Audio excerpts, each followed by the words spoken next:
Okay, let's recap on what we have done, because we are essentially ready to develop our main photo.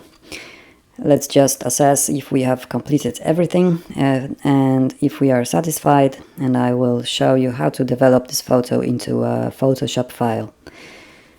The photo is much brighter than the original. We have expanded all the ranges, nothing got overexposed in the process. We brought out some details from the shadows and we adjusted the temperature of the photo.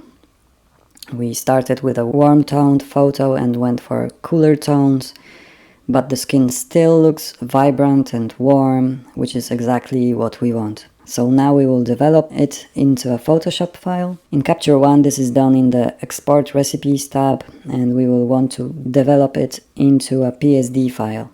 If you don't have such a recipe, we can create one.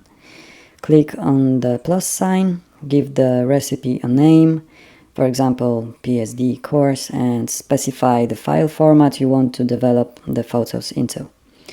Choose PSD, which is the Photoshop file format. Leave the color profile as Adobe RGB, as it is the only correct choice at this point. Keep the resolution at 300 pixels per inch. Leave it at 100% if you want to develop the photo in its full dimension. Finally, add the destination folder for the developed photo, and that's it. Click Process, and we have the developed photo. So we will soon start working on this photo in Photoshop.